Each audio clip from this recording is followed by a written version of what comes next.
So the table of contents are as follows. First of all, we will discuss the biography of Sri Ramanujacharya, and then we will see to his literary contributions, the literature, the commentaries on Vedanta Sutra, on Srimad Bhagavad Gita, on Upanishads, on Puranas, and so many different subject matters. He has wrote so many books. And we'll be discussing his code of conduct, which is being followed in his sampradaya, about the procedure of worship, about the dress of the sannyasis who are following Ramanuja sampradaya, about his tilaka, about his attire, and many things. So we'll be knowing interesting details. We'll be discussing about that. Okay. So yes, before we just get into the life, I would just like to remind you that when did when did Sri Ramanujacharya appear? That was in 10th. Some people tell 10th century, or some people tell 11th century. So there is still some difference of opinion. So after Shankaracharya, Srila Ramanujacharya came. So 8th century Shankaracharya came, and then 10th or 11th century Ramanujacharya. Okay.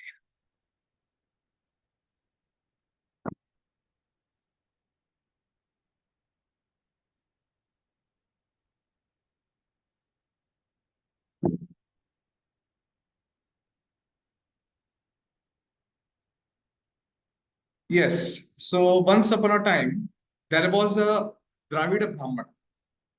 Dravida Brahmana means there is a Dravida Desha, which is there in South India. It's a part of South India. And in Dravida Desha, many states are covered. For example, Tamil Nadu, Telangana, some part of Telangana, then Kerala, Andhra Pradesh. Yes. So in that way, some parts, some states are covered fully, and some parts of the states are covered. So in total, we call it as Dravida Desha. So there was a South Indian Brahmana named Keshavacharya, and his wife name was Kantimati. They lived around the year 1000 Shaka era in a village named Sri Parama Pattura or Sri Mahabhutapuri, that is situated about 42 kilometers west of Chennai. So what is Shaka era? First of all, I will tell you. So one day, with desire to have a son, the Keshavacharya and Kantimati, they took bath in river Kairavini. Okay, that this river is there in South India, and they prayed to Lord Parthasarathi. So in front, just very nearby to the river Kairavani, there is a very big temple of Lord Parthasarathi. And because the Brahmana and his wife, they were serving the Lord with so much of devotion, and so much they were following the rules and regulations, and wholeheartedly they were following all the prescribed rules and regulations of worship. So thus Lord Parthasarathi became very much pleased with them, and thus he bestowed them a son who was an empowered personality. So again, that time after Shankaracharya came, there was again decline of the Vaishnavism. And that's why Lord thought that now there is a time has come, we need to send an empowered Acharya to revive the Vaishnavism. So Lord Vishnu, Lord Sri Krishna, he empowered the living entity with the power of Sankarshan, with the power of Sri Sankarshan, and thus Kantimati delivered child. Okay. So before This is actually, I just wrote down what mantras are chanted in different sampradayas. I will get back to this later actually. Yes. Lord Hari empowered a suitable living entity with his potency of Sankarshana to stem the tide of anti-Vishnu sentiment. So this boy, this empowered living entity, he appeared at midday on a Thursday during the period of Adra Nakshatra on 5th day of Shukla Paksha in the month of Chaitra in the year 938 Shaka era. Another opinion is 1200 AD. Okay, some other opinion is 1200 AD. There are sometimes many differences, sometimes 10, sometimes at 11. So in that, there are sometimes at 12 also. Okay, so this concept of Shukla Paksha and Krishna Paksha, I would hope you know this, but still I would like to repeat. So Shukla Paksha means the 15 days when the moon is waxing, when the moon is getting bigger, that is called, that 15 days, that fortnight is called Shukla Paksha. And when the moon is waning, when the moon is getting smaller, that Paksha, that fortnight, for 15 days, that is called Krishna Paksha. Okay. So the 15th day of Shukla Paksha is called Purnima, and the 15th day of Krishna Paksha is called Amavasya. So Ramanujacharya, he appeared on the 5th day of Shukla Paksha in the month of Chaitra, in the year 938 Shaka of Shaka era. Now, what is this Shaka era? So usually people count this modern Shaka era as they count from there was a king Vikramaditya. So we know also in our childhood also we have heard the stories, the famous stories of Vikram Betal. They were having different discussions, and the rest is the whole story. So sometimes people, they count from the birth of Vikramaditya. From that they count the Shaka era. And so according to Christian calendar, if we see, Shaka era started on 78 AD.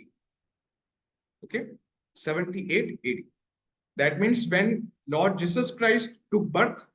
Okay, so from that, after 78 years, Shaka era started. Okay, so you could just add 78 to 938, and it would become around something around 101, I don't know, maybe 12 like it. Okay, so it would be like 11th century. Okay.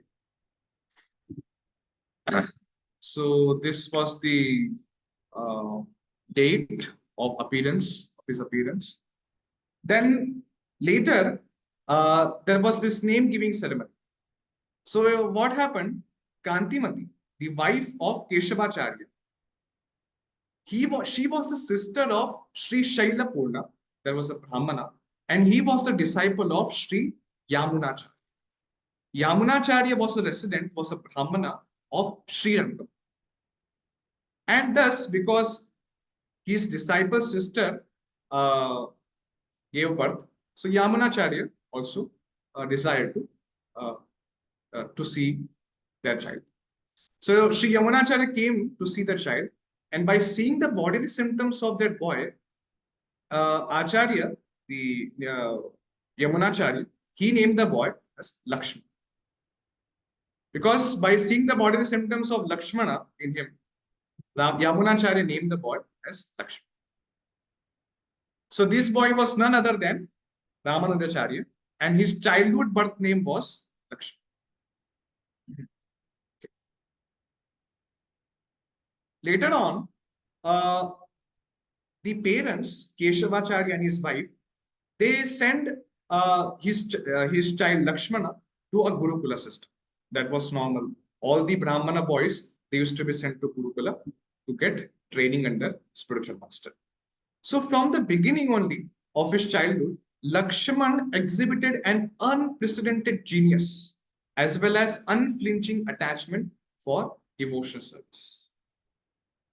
So Lakshmana used to grasp all the topics which was taught by the Acharya, by the Guru was there in the Gurukula. So he used to learn the concepts very quickly. And he was always engaged in remembering the Supreme Lord. Always he was uh, remembering the Supreme. And he was Parangat, was expert. He became expert in all Shastras in very less time. Since he was the empowered living entity and the power of Sankarshana was therein. The mercy of Sankarshana was there in Lakshmana. So Sankarshana is none other than Balramji. So Balramji's expansion only is Sankarshana. And Balramji is considered to be the spiritual master of all spiritual masters. So obviously, if someone has got special mercy of Nityananda Prabhu, of Balramji, then definitely he will be genius. There will be no difficulty for him to grasp any subject matter. So Lakshmana, since he was empowered, so he was able to grasp all the subject matters. He was expert in Vedas, Upanishads, Puranas, Itihasas. So in that way, he became very expert in all the Vedic scriptures.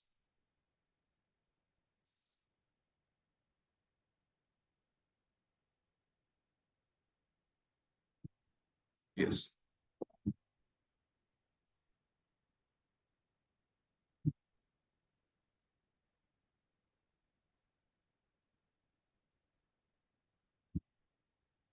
Now, one day, there was a Brahmana named Kanchipurna.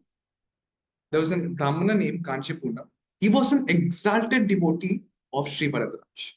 So Varadraj, Lord Varadraj temple is at Kanchipurna. And his name was Kanchipurna.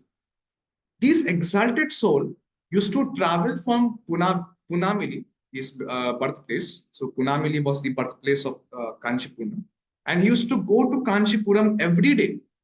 It was long, so long distance, but every day he used to go for worship. And while every day he was going, he had to pass by the house of Keshavacharya. When once Lakshmana observed him, when Lakshmana saw Kanchipurna passing by his house, immediately he understood by his activities that he is pure devotee, and Lakshmana from inside in his heart he desired to serve him by offering him prasad. So Lakshmana, without taking permission of his parents, he called Kanchipurna for taking prasad in his house. So definitely now the devotees who are here, they will be questioning, so Lakshman, did he cook or who cooked? Who cooked the prasad for? So definitely there could be some arrangement Lakshman would have done, or maybe he's empowered personality, so why can't he cook? In Gurukula system, even cooking is also taught. There are 64 arts, and in that cooking is also there. How to cook nicely. So when I was studying in Gurukula in Gujarat, so they used to teach us. They used to so they were teaching all types of arts. We were trained to become all-rounder. In preaching, we were given experience, how to cook, how to give a lecture, how to go for book distribution, then how to operate some simple computers so that we can deliver the classes. So many things. Okay. And in that way, those type of abilities, those type of talents, those type of the arts we used to be taught. So similarly, we can see that Lakshmana was also expert in many things. So Lakshmana fed him prasadam without parents' permission. And after he fed prasadam to Kanchipurna, he wanted to massage his feet. He wanted to massage of his feet. Then Kanchipurna told Lakshmana, you are the son of a Brahmana family. but I have taken birth in a Shudra family. So I cannot accept your seva because I am a Shudra and I'm very degraded. Then Lakshmana immediately told that no, Vaishnava is above the Brahman. Vaishnava, a person who is a Vaishnava, he is very much exalted than the Brahman. So there are no caste considerations for a Vaishnava. He has all the transcendental qualities of a Brahmana. And a Vaishnava need not to take birth in a Brahmana family to be considered to be elevated. He is already purified and he has all the qualities of a Brahmana. So through this we could see that from since beginning, Lakshmana used to have that clear concept that who is superior. A Brahmana is superior or a Vaishnava who is coming even from the Shudra background, he is superior. And this and this thing and this concept, this topic about that he used to not consider the difference between a Brahmana or Vaishnava, that was there since beginning. And we could see later in his life, even there were some disciples of who were born in Shudra family, but they were performing the Vaishnava system, so he considered to be the topmost. Eventually, I will tell there were Siddhanta Saraswati Thakur is writing that in Ramanuja Sampradaya, if a Brahmana does not perform that 5 samskaras, he is considered to be Chandal. But if a Vaishnava coming from even Shudra family, he has done he has done the 5 samskaras, then he can become the guru of all the 3 worlds. That was the viewpoint of Ramanuja. So he stressed so much about that 5 samskaras. Later on, I will be discussing what are those 5 samskaras. Then eventually, what happened that Lakshmana became elder and then the parents thought him to get married. So after some time, after they got duly married, after some time, Keshavacharya left this. And Keshavacharya, obviously the mother was crying so much after Lakshmana's father left this mortal world. So Lakshmana, he pacified his mother, and in that way, Lakshmana, his wife and mother were later staying in the house.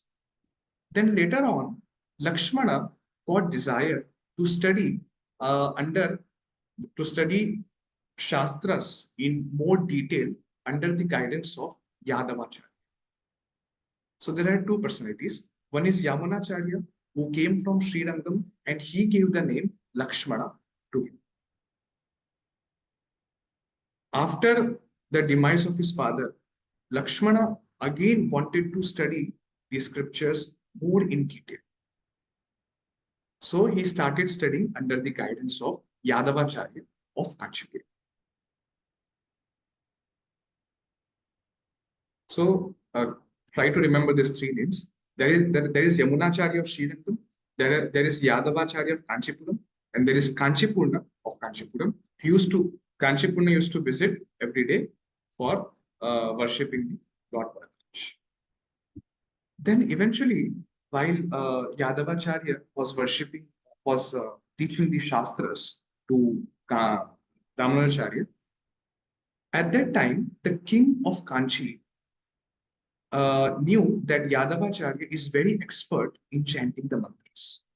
And thus he was called by the king of Kanchi in order to exorcise a ghost from the king's daughter. When Yadavacharya came to his palace, that time when he was chanting many mantras to exorcise the ghost from the body of daughter, so all these mantras became futile. Nothing worked. Then ghost Eventually, then Ghost told to Yadava that in previous life he was actually iguana.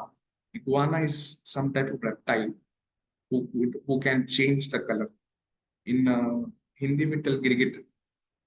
So if that iguana is there, is sitting on the tree or is sitting on any place, so it will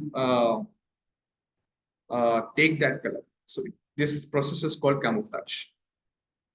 So if he's sitting on a brown table, then that body will be the body color will be changed in brown. So this is called camouflage. So he was a iguana, but because of eating Vaishnava's remnants, and thus he thus had next birth as Brahmana. Then later on, maybe he would have done some papa. Because of that, he became a ghost. So we don't have much details about that ghost, but this was something told by the ghost to Yadava. And ghost told that if you can bring the water that had washed Lakshman's feet, he would immediately at once he will leave the princess. Yadavacharya became shocked. I am teaching all the scriptures to my to the disciple, and this ghost is not asking the feet, is not asking for the water that had washed my feet, but is asking for the water, is asking for the water that had washed my disciples' feet. So he was like, what is happening? I am there. He was feeling like, shameful. Everyone is there, and that ghost is asking that about his disciples' what. So he felt very embarrassed, and eventually he developed enviousness for her to his disciple. So and Yadava became very much envious of him, and he was really surprised. What is happening? Why? What is that speciality in Ramanujacharya? Am I not superior than Ramanujacharya? So once, while he was taking the classes, Ramanujacharya was taking the classes from Yadavacharya. One student, he asked question about the meaning of one phrase. The phrase was, there was a Vedic mantra. Tasya yatha kapyasam pundanikam evam akshini. That was the phrase. So the meaning, the phrase's meaning, Yadavacharya took out that he compared the reddishness of that is there in the Lord's eyes with the anus of monkey. That was so actually offensive, and Ramanujacharya was not able to tolerate this at all. When he heard such type of so bad explanations, so bad comparison, then immediately Ramanuja's eyes filled with tears. He was feeling so sorry. He was asking for forgiveness. Please forgive. Such an offensive thing. Then what happened? Yadavacharya, he asked Ramanujacharya, what happened? Lakshmana, why are you crying? Why are your eyes filled with tears? Then Ramanujacharya told, Acharya, you have translated this phrase and you are comparing this reddishness of the Lord's eyes with anus of monkey. But actually, this is such an offense. Then Yadavacharya already he has such a experience that the ghost was asking the water that had washed the feet of his disciple. Then Yadavacharya, in the sense of enviousness, he challenged, okay, you give me. If I am wrong, if I am doing offense to the Supreme Lord, then you tell me what is the correct explanation of this verse. Then Ramanujacharya gave the correct explanation. Yadavacharya became very angry. How come you disciple, you are challenging and you are questioning about my explanation? If you can give better explanation, then give. then Ramanujacharya gave the explanation that kapyasam, yatha kapyasam pundarikaksham evam akshini. The eyes of Lord Vishnu are like lotus flowers, blossomed by the sunshine. Here, Kapi. Here, Kapi, the word Kapi in Sanskrit, Kapi has many meanings. And Ramanuja and Yadavacharya took the meaning of the word Kapi as monkey. And Assam he took as ants. So, the another meaning of Kapi is sunshine. Another meaning of Kapi is sunshine. And Yadava argued that this was not the primary meaning, but secondary. This was not the literal meaning, but you are taking some secondary. That's what Yadava argued, because he was so angry and he was envious. But within he understood, he realized that eventually this person, this disciple, this Lakshmana, will become a great opponent of Shankaracharya. Because Yadavacharya was actually, he gave this explanation of Yatha Kapyasam Pundarikam Eva Makshini based on the, ideology of Adi Shankar. So then within only he understood that he will become great opponent of Shankaracharya. Another incident, another time, when Yadavacharya was explaining one mantra from Taittiriya Upanishad, was explaining, what is that mantra? Satyam Jnanam Anantam Brahma. Then again, Lakshmana got up immediately from the seat. And he immediately pointed out all the discrepancies in his explanation. He was not able to tolerate it because Yadavacharya was translating, was giving the explanation which has been established by Adi Shankar. So Ramanujacharya did not at all tolerate, and immediately he pointed out discrepancies that this is not the meaning of this phrase. This is not the purpose of this phrase. He established that this statement is not telling that Supreme Brahman is impersonal.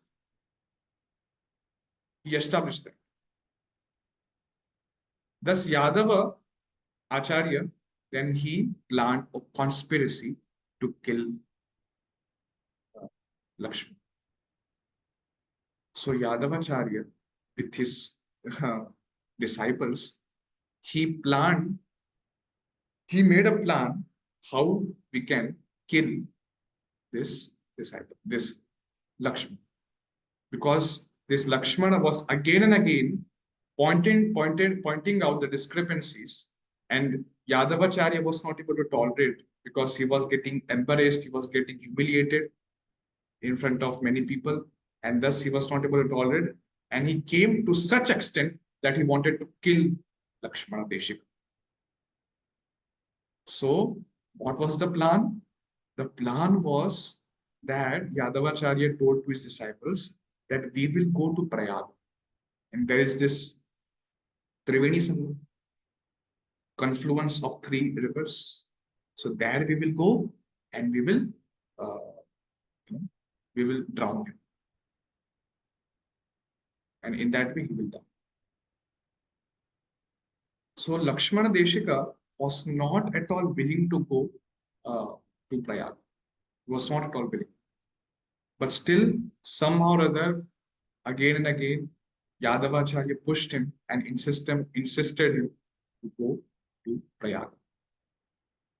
And in those disciples, when Yadavacharya was planning out everything, how to kill him, in those disciples, there was the cousin brother of Lakshmana, and his name was Govinda. So his cousin brother Govinda, then later on, he warned him that Yadavacharya is planning to kill him in this way. When Lakshmana Deshika and other disciples in Yadavacharya started their journey from Kanchipuram to Prayaga, that time Govinda, when they were taking rest, so then Govinda warned him that like this they are going to kill you. When he learnt about this, Lakshmana immediately left the main road and began to run fast as possible. He took the smaller path and somehow or other he ran away. Then after getting tired, he sat under a tree and he took rest. Then immediately there was this raining when they were going that time. So there was so much of uh, raining. And in that mishap, Yadavacharya thought maybe Lakshmana Deshika is lost and he might have died in this heavy rain. So Yadavacharya thought that he might have died during this mishap and he felt relieved. Now my position is secure. Now I don't need to tolerate. Now I don't need to suffer from any humiliation. So like that. Then later on, what happened? Sri Ramanujacharya, he went further. And while he was taking rest, that time he saw that there was a hunter and his wife. And they came and they were also going to Kanchipura. So because Ramanujacharya was very small and he did not know which part to take to go to Kanchipura. So he was following the hunter and the wife of the hunter. Then at night, they again took rest and wife was asking for water. So she was thirsty and she told, please bring water. So Lakshman Deshika told, sir, I will bring the water from the well. But the hunter told, no, you don't bring. It is so late night, so don't bring. I will bring. Then later on that morning time, the hunter told Lakshmana Deshika to bring water for his wife. Then Lakshmana Deshika, by taking the water in his palms, he brought water 3 times. And when he came at the 4th time, then he saw, he was not able to find the hunter and his wife. Later on, when he went further, then he saw that, oh, I am in Kanchipura. Then later, this Lakshmana Deshika, he narrated the whole story to Kanchipurna. And Kanchipurna understood that this must be the Lord and Lakshmi Devi. So Lord Vishnu and Lakshmi Devi themselves, they came to protect Ramanuja. And Lakshmana Deshik was told by Kanchipurna that Lord is desiring to bring the water every day to Bharadraj temple. So from that day on, Ramanacharya every day used to bring the water from that well and used to give it to the respective priests. So this was special intervention by the Supreme Lord. Lord always protects his devotees. What is that verse in Srimad Bhagavad Gita? Name bhaktaf pranashyati. So I declare it boldly. Oh Arjuna, please declare it boldly that my devotees never perish. So this is a typical example. What happened later on? Then Lakshmana Deshika, he returned to Yadavacharya. And Yadavacharya was very surprised to see him because he thought he's relieved, but again he came. And hopefully, Lakshmana Deshika hoped that next time such type of incident will not happen. So again he resumed his studies under him. Then eventually his news, his glory spread everywhere in Kanchipuram, in Srirangam and in other places. So in Srirangam, Yamunacharya was staying. And when Yamunacharya, heard about his news, about his glories. So Yamunacharya, uh, then he planned to go to Kanchipuram and meet him. So he went to Kanchipuram, he took darshan, and on the way back, he met uh, this Lakshmana Deshika. And while seeing him, he immediately understood. He felt from far only when he saw him, he felt transcendental bliss in his heart. And he understood that this is an empowered personality sent by the Supreme Lord himself for preaching the mission worldwide and to defeat the Shankara's philosophy.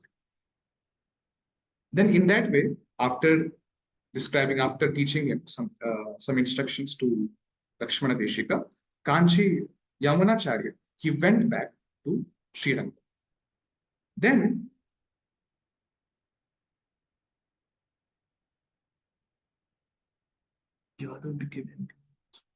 sorry, this third one, the heading which you are able to see, that I did not change, I forgot to change that. But you could find the description is okay. So when Kanchi Yamunacharya went back to Srirangam, Yamunacharya, he sent his disciple named Purnacharya or Mahapurna to Kanchipuram to recite the Stotaratna written by Yamunacharya himself to recite in front of Varadraj Acharya. Sri Varadraj, in front of him, he asked him to recite it daily. And Lakshmana Deshika was every day he was coming to worship, used to bring the water from that well. And while he was going, then he used to see, every day he used to hear the Stotra Ratna, which was being, every day which was being told by the Purnacharya. Eventually, by hearing such a beautiful verses written in Stotra Ratna, Lakshmana became very much eager to meet Yamunacharya again. And they both planned, Lakshmana Deshika and Purnacharya, they both planned to go back to Srirangam and meet their Yamunacharya. On the way back to Srirangam, they got the news that Yamunacharya has left. And Purnacharya especially was very much shocked because he was his disciple. Yamunacharya gave him the order to recite Stotra Ratna every day in front of Varadraj. Was very shocked and he was crying. He was crying in separation from his guru. And when they reached, when Lakshmana Deshika and Purnacharya reached Srirangam, they were crying in separation, and thus Purnacharya was pacifying Ramanacharya to get pacified and stop crying. So eventually, while Yamunacharya was laying down, when his body was there, transcendental body was laying down, so Lakshmana saw that there were three fingers stiff. Okay, so there were three fingers loosed. And he understood by seeing that three fingers that what were the wishes of Yamunacharya for him to perform. So after considering, because he was genius, he understood the wishes which Yamunacharya had for him. And based on that, he took the first vow that I will follow the path of Sri Vaishnavism, and I will uplift those who are bewildered by ignorance by teaching them 5 samskaras. They are tapa, pundra, nama, mantra, and yaga. And I will engage them in devotional service. This was the first vow, mainly the preaching activities. Now here, I will uplift those who are in ignorance by giving them samskaras, by teaching them 5 samskaras. So mainly tapa. So what is tapa? So in Ramanuja Sampradaya, they used to actually have some type of iron vessels which are made up in the form, in the shape of conch shell, and in the shape of uh, chakra, Sudarshan chakra. And they used to make it very hot. They used to make that iron vessel very, very hot, and they used to put over their as their mark. So this was called tapa. Okay. And what is the second samskara? Pundra. So pundra means that is putting tilak, and putting the tilak and showing that we are always keeping the lost lotus feet on our forehead. Then what is the nama? So nama samskara, in that samskara, the guru used to chant Hari's names in the ears of the disciples. And what is mantra? Mantra is similar only, but Yamunacharya, sorry, the guru used to give special mantras to different disciples according to their status. Okay, so there used to be some mantra, some Ashtakshara mantra, there used to be chanted always. And in that mantra, they used to get initiation in Ramanuja Sampradaya. And later on, what is yaga? So the fifth samskara yaga means that after you get initiation, you have to have Shaligram Shila, and every day you have to worship.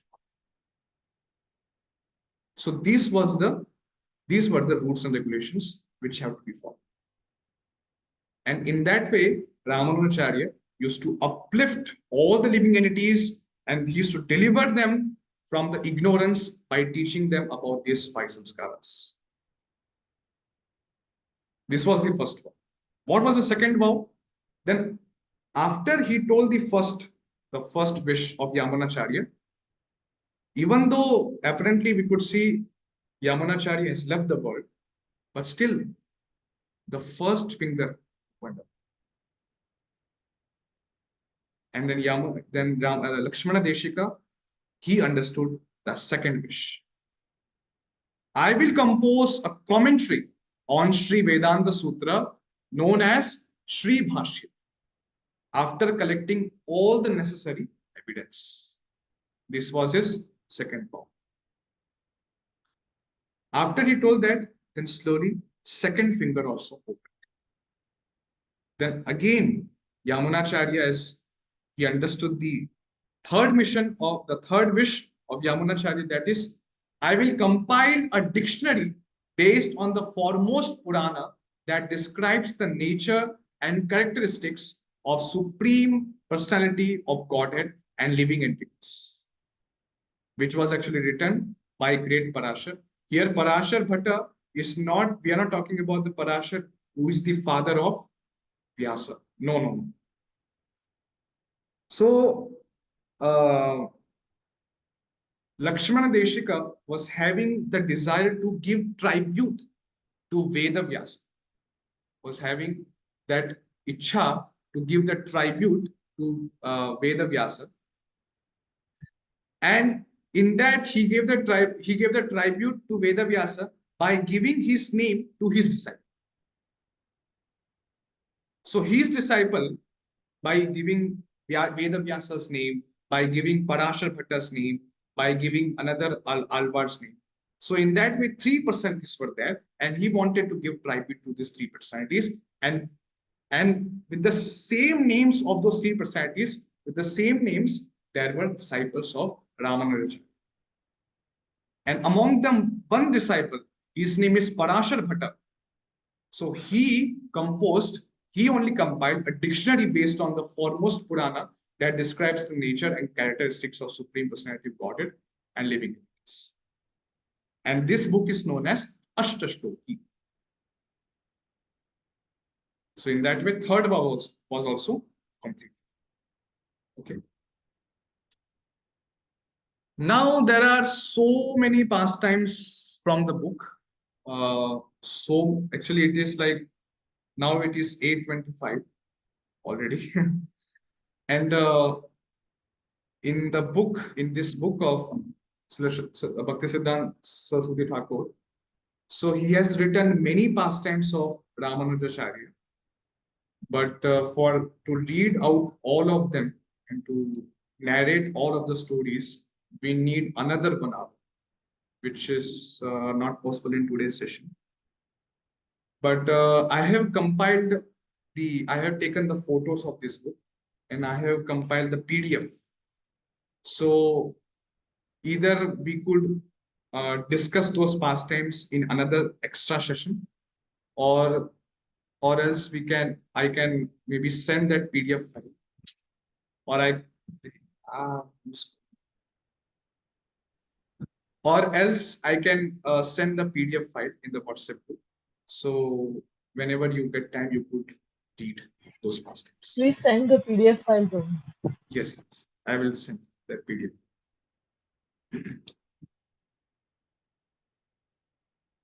Okay, after doing all the pastimes, so many pastimes happen. Because in order to tell one pastime, I have to tell another pastime, third pastime, fourth pastime. So I don't want to uh, just tell any pastime, because there are links between the pastimes. But at the last, I will just go to his departure time. So one day, after writing Sri Bhashyam, the commentary on Vedanta Sutra, and establishing the temple, yeah, in South India also. So he expressed his desire to leave the material world to his disciples, and he returned to Vaikuntha at noon on a Saturday, the 10th day of Shukla Paksha in the month of Magha in the year 1059 Shakari. So at this time, Sri Ramanujacharya left this after his mission was completed. Now, I would just like to read some literary contributions which Ramanujacharya gave. So, Ramanujacharya has written, there is a beautiful shloka, Vedanta Saro Vedanta Deepo Vedartha Sangraha Gadya Gita Bhashya Sutra Bhashya Nitya Krama iti. His literary contributions were Vedanta Sara, Vedanta Deepa, Vedartha Sangraha, and there were essays, uh, different essays on different topics, and commentary on Srimad Bhagavad Gita, commentary on Vedanta Sutra, and Nityakram. Apart from these, there were other excellent literature that are considered to be compiled by Ramanuja. They are Vedanta Tattvasara, a commentary on Vishnu Sahasranam, Vishnu Vigraha Samshana Stotra, commentaries on the Ishopanishad, Prashnopanishad, Mundakopanishad, and Shvetashvetara Upanishads. And then he has written Kuta Sandoha and Divyasuri Prabhava Deepika. So these were some of the books. Now, I think in the first session or maybe second session, one devotee asked about the difference between Ramanandis and Ramanuja Sampradaya. Okay, so recently, the temple in Ayodhya, Ram Mandir, was established. There was Pran Pratishtha ceremony, and this whole program, the main Sampradaya behind this whole Pran Pratishtha ceremony, so they were Ramanandis. Now, who are they actually? Are they same? Are they same with Ramanujacharya's Sampradaya, or they are different? So although Ramanandis, they identify themselves as belonging to Ramanuja Sampradaya, there are actually differences in philosophies. And Ramananda Swami, he was the 14th Acharya in the distinct succession of Ramanujacharya. So I would not like to give like what were the actually differences in Ramananda Sampradaya and Ramananda Sampradaya. But definitely in Ramananda Sampradaya, Lord Rama, he is considered to be their presiding deity, and they worship. Okay. But in Ramanuja, that was not much of a system about worshipping Lord Ram, but they used to worship Lord Vishnu, Perumal, and Bhudevi, Lakshmi Devi. So Ramananda Swami, he appeared. He was the 14th Acharya in the disciplic succession from Ramanuja, and from him only Ramanandi Sampradaya started. Okay. And now there are also in Sri Sampradaya also there are two parts. There are two divisions. They are Vadagali, Vadagalai, and Tengalai. So Vadagali, there was a Muni, Varavara Muni and Tengalai Muni. So they were these Acharyas. And at the time of Varavara Muni, this division of Sri Sampradaya happened. Okay, so that time, this division of Sri Sampradaya happened. Again, there are more intricacies to it. There are some differences in code of conduct, in their dressing, in their tilaka also. And also they have some minor differences in philosophies. Okay. Then later about purificatory process. So Ramanujacharya was very strict about the five samskaras. He told if someone has not done, he is not a Vaishnava. If someone has not done these five samskaras, even though he might be qualified Brahmana, but he has not done five samskaras, then he's equal to a dog eater. That was the comparison he gave.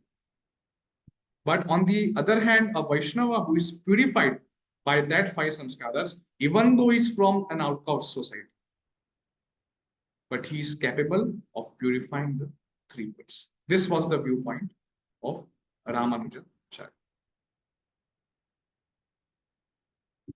And what was the code of conduct which was followed in Ramanuja Sampradaya? So that time, the Vaishnavas who appeared in Ramanuja Sampradaya. So every initiated Vaishnava was duty bound to decorate his body with branded symbols of the Lord and marks of Tilaka, except a name of Lord Vishnu or a Vaishnava that indicates that he is their servant. And they have to chant the Narayana mantra. Om Namo Narayanaya. Okay, this was the mantra. And worship the Shalikramshi. Okay, that is called Yaga, fifth samskara. Wearing unauthorized tilaka and worshipping the demigods rather than Lord Vishnu is absolutely prohibited. And the followers of Ramanuja say that even if one is about to be devoured by a tiger, he should not take shelter in a demigod's temple to save his life. So that before also I explained about this same concept, that if there is a forest fire and there is a demigod temple, then you should not enter. You should not enter the demigod's temple, but rather die in that forest fire. So he was so strict. So there are different editions of this story also. Some tell about that, and some tell that if there is a tiger and if he's going to devour you, and if you then please, if there is demigod temple also, don't take shelter of that. He was so strict. So the Vaishnavas of Sri Sampradaya completely reject the Smarta religious principles. In the scriptures, it is stated that there is no more grave offense than to consider a Vaishnava to be an ordinary human being. Acharyam mam vijaniyat navamanyet karhichit na martya buddhya suyeta sarvadev mayogu.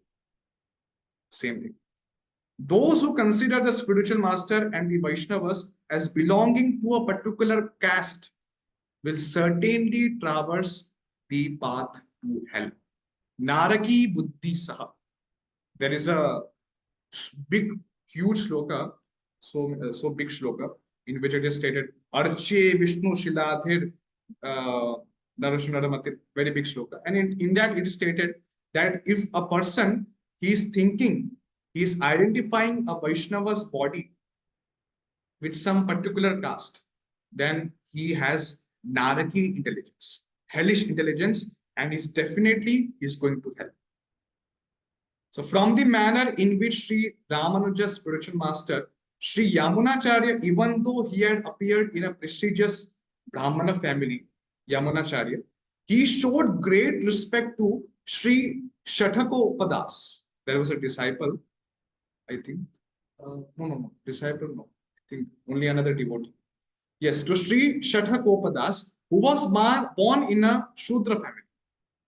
And one can clearly understand the distinction between the understanding of the Sri Vaishnavas and that of the mundane fruitive smartas. Sri Ram Yamunacharya wrote in his Stotaratna, Mata Pita Yavatayas Tanaya Vibhuti Sarvam Yadeva Niyamena Madana Vayana Adyasya Nah Kulapater Bakula Bhiramam Shruma Tadangri Yugalam Pranamami Murtha.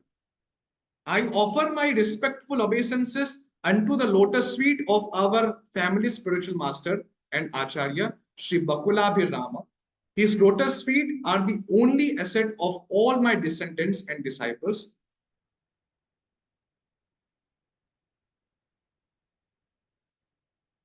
Their father, mother, wife, children, and wealth are the lotus feet of Sri Shatakopa. So, all their descendants and disciples, their fathers, mothers, wife, all the relatives, he compared them with the lotus feet of Sri Shatakopas, who was born in a Shudra family, but he was an exalted Vishnu. So in the Sri Vishishtadvaita Sampradaya, accepting Vedic three-dandi sannyasa is the standard practice, and three-dandi sannyasis do not give up their shikha and upanaya, that thread, sacred thread, like the Ekadanda sannyasis. In this regard, Sri Ramanuja quoted this verse from the Puranas, Upavitam Tridandacha Patram Jalam Pavitrakam Kaupinam Kati Sutrancha Na Tyajat Yavadayusha. A sannyasi should not give up his shikha, sacred thread, water pot, loin cloth, and thread as long as he is alive. So this was the code of conduct followed in the Sampradaya. Okay. So we would get some type of idea what was the code of conduct being followed. Now this is these are the tilakas which the devotees in different sampradayas they wear in their foreheads. So Ramanandi Sampradaya, okay. So in Ramanandi Sampradaya, this type of tilaka they wear. In Nimanandi Sampradaya, as I told you yesterday or day before yesterday, that Nimanandi is none other than the Sampradaya. Nimanandas or Nimananda is another name of Chaitanya Mahaprabhu. And people who claim that Nimanandi and Nimbarkacharya Sampradaya or Nimayat Sampradaya is same, it's wrong. Actually, it is not. It's just another name for Chaitanya Mahaprabhu, and those who follow Chaitanya Mahaprabhu, they are called Nimanandis. Okay. Then Vallabhacharya. Okay, so he came in the disciplic succession of Sri Vishnu Swami. His tilaka is like this. And the Acharyas who are there, Madhva Sampradaya, they wear this type of tilaka. Sect marks of the Ramanujis of southern India. So Bargal and Dingai. So Bargal is nothing but that Varavara, this is name. Vadagalai and Tengalai. These are the two divisions of Sri Sampradaya. So there they wear this type of tilaka, and in Tingai they wear this type of tilaka.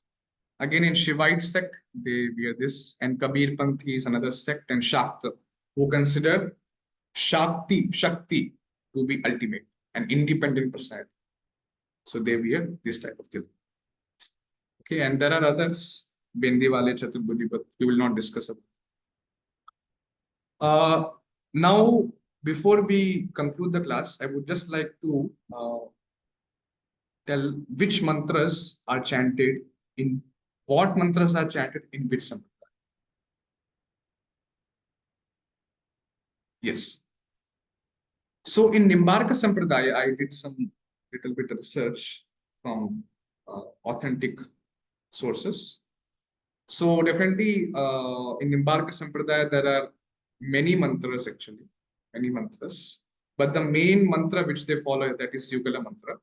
So Radhe Krishna, Krishna Krishna, Radhe Radhe, Radhe Shyam, Shyam Shyam, Radhe. This is the Yugala mantra which the Acharyas, which the devotees who follow Nimbarka Sampradaya, they chant. In Vishnu Swami Sampradaya, what were they chanting? Personally, I could not find. I did a lot of research, but I did not find because there is no much information being given in Sampradaya. But the later on, Vallabha Sampradaya, their Mahamantra is Ashtakshara mantra. That is Shri Krishna Sharanam Mama, Shri Krishna Sharanam Mama. Like that they chant. Even when I went to Vrindavan, they were chanting Shri Krishna Sharanam Mama, Shri Krishna Sharanam. In Pushti Mahavir. In Ramanuja Sampradaya, they chant Om Namo Narayana. And in Madhva Sampradaya also, they chant Om Namo Narayana. So, same actually, same mantras, because ultimately they consider Narayan to be supreme. And in that way, they chant this mantra. Om Namo Narayana. Even if we go to Tirupati Balaji, day before yesterday, I went to that Tirumala Hills. So always, so like hours together, every day they play this Om Namo Narayanaya, Om Namo Narayanaya. Always it is being played because here they follow Ramanuja Sampradaya. So these are the some mantras which are chanted in different sampradayas. And in ISKCON we chant Hare Krishna Maha.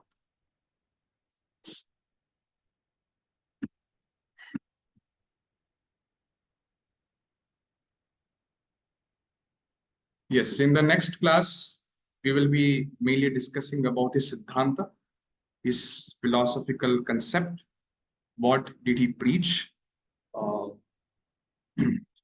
that is Vishishtadvaita Vedanta, philosophy he preached.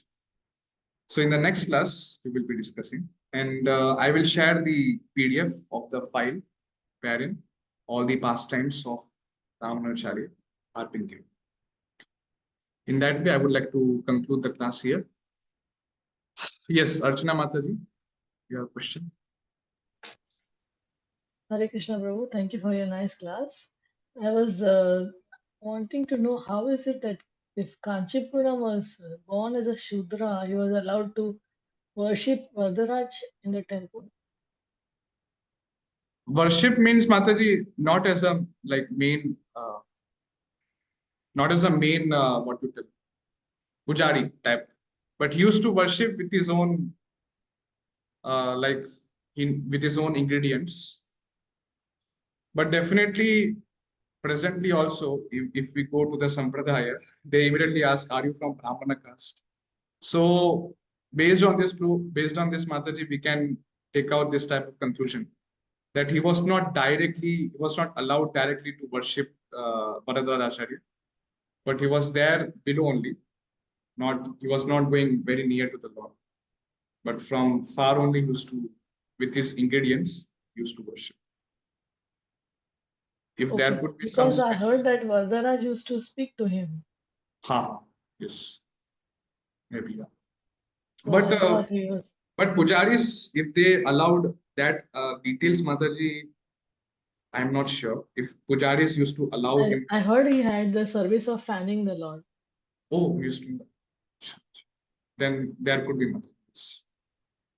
So I really, even when I was reading his, I was thinking about this point. How is it that if he was a Shudra, he was allowed to Uh, enter the yes. altar, fan the Lord, Even and Lord Mataji, to speak to study him? Vedanta, I went to National Sanskrit University in Tirupati. I went there yesterday. When I expressed my desire to study Vishishtadvaita Vedanta, first of all, they asked, "Are you from Brahmana caste?"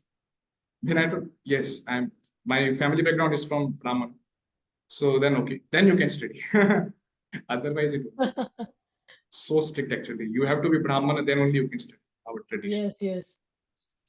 That is why there was a problem in his when he was inviting him for lunch, for Yes. prasadam.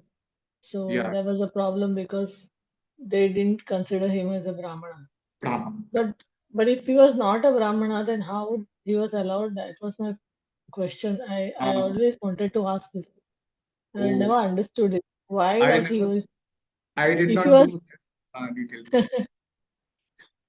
Regarding this, Mataji, is there some mention given by Prabhuji? His name is, what is his name?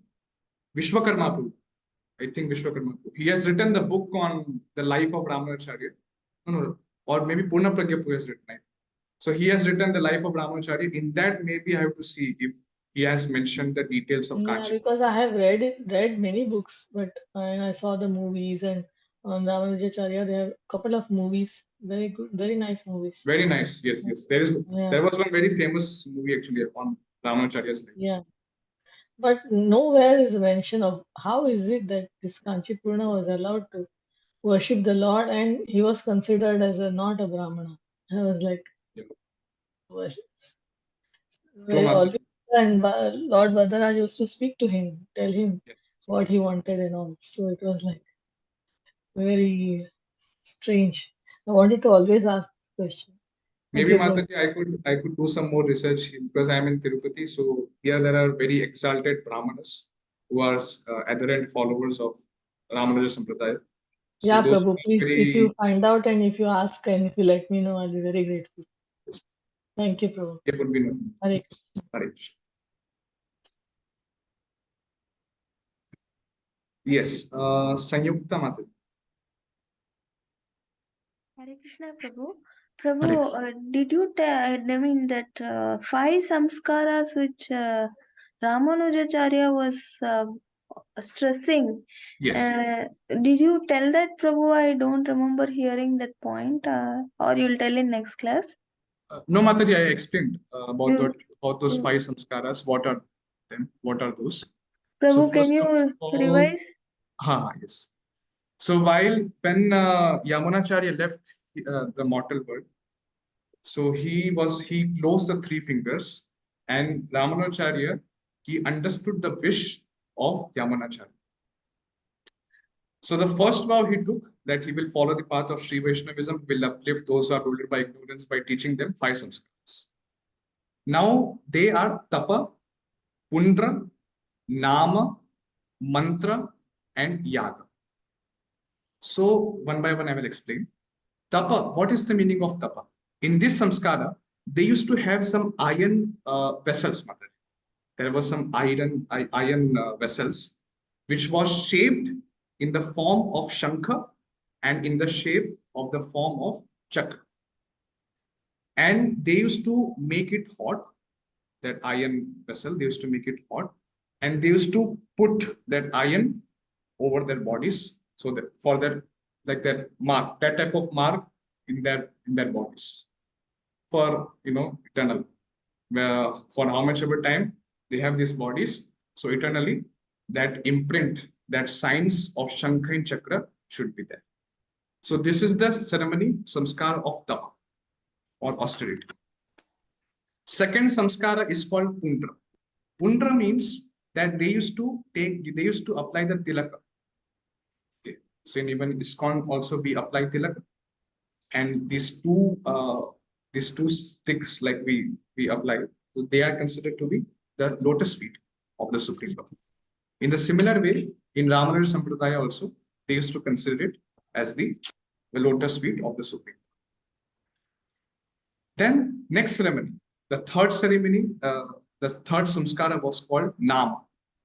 In that ceremony, the spiritual master used to tell the names of Hari to the disciple in the ears.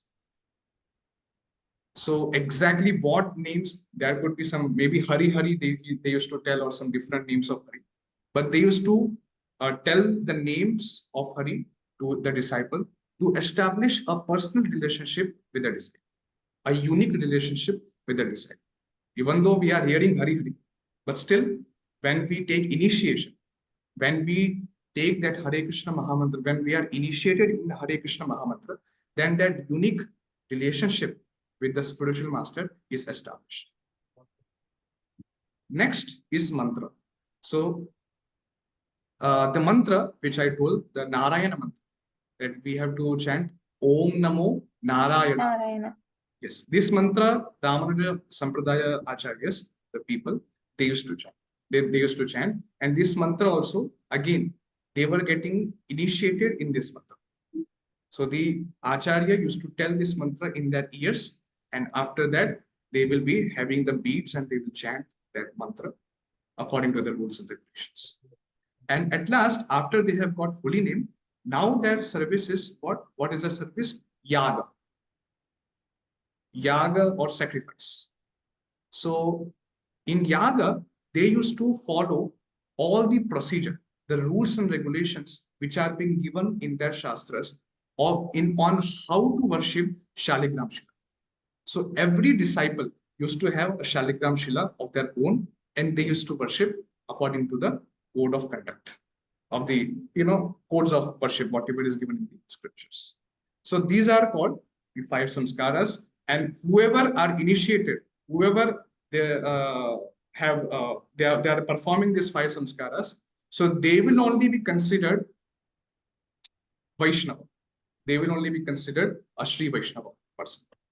Even a Brahmana who has not performed these 5 samskaras, Ramanuja used to consider them lower than a Chanda, in the category of a dog eater. So Prabhu, that why we don't worship Shaligram Shilas in ISKCON? yes, it's not we worship Mataji. We You have worship? never seen? You have No. never seen? Mataji, every temple you can see, all the temples in all over the world. Shaligram Shila, maybe in some temple, maybe when there are photos, there could be no Shaligram Shila. But most of the temples, they have Shaligram Shila in the temples. So they are worshipping this. We But can't yeah, worship in home, right? Only in temples. no, Grihasthas are, if they can perform, all the rules and regulations which are there in the Vidhi, whatever the Vidhi Vidhan is given to worship the Shaligram Shila. So the methodologies, the rules and regulations are given in the scriptures in Pancha Ratra Deepa, and there are some other books also, where the procedure of worshipping Shaligram Shila is being given. So even the Grihasthas, if they are able to perform, if they are able to follow all the rules and regulations, if they are able to follow all the processes of cleanliness and other procedures, then only it is advisable that they can keep Shaligram Shila in their houses.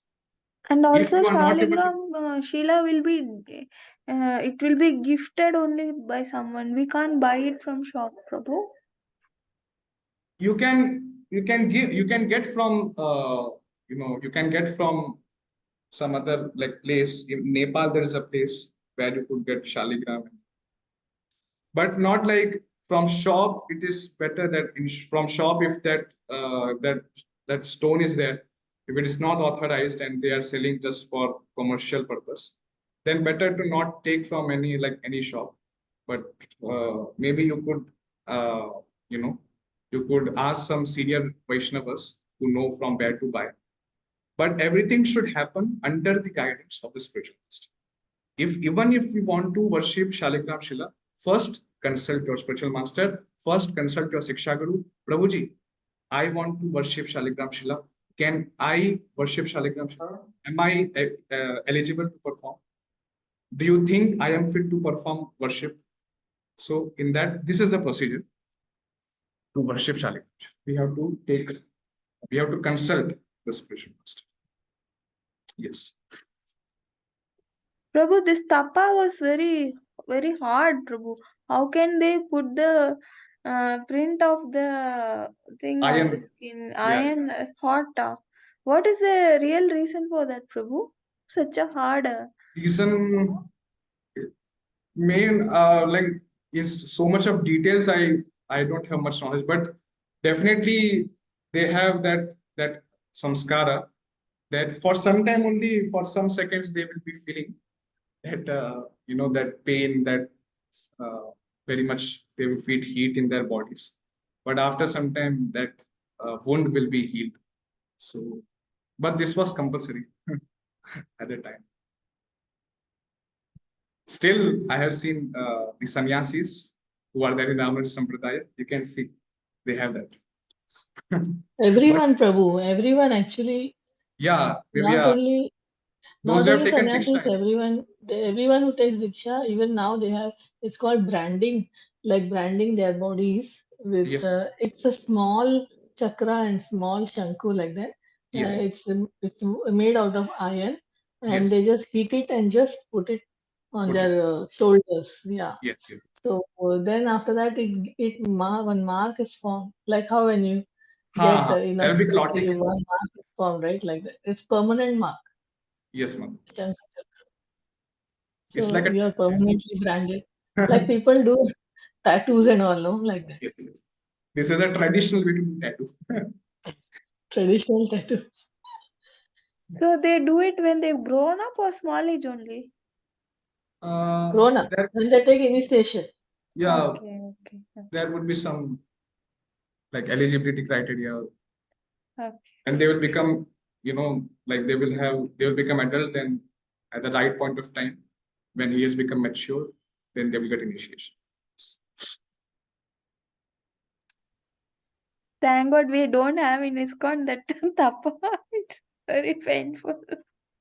Chaitanya Mahaprabhu has given very simple process, Mataji. So Yes, Prabhu. take the Prabhupada has given us very simple procedure. Hare Krishna. cannot. Thank you, Prabhu.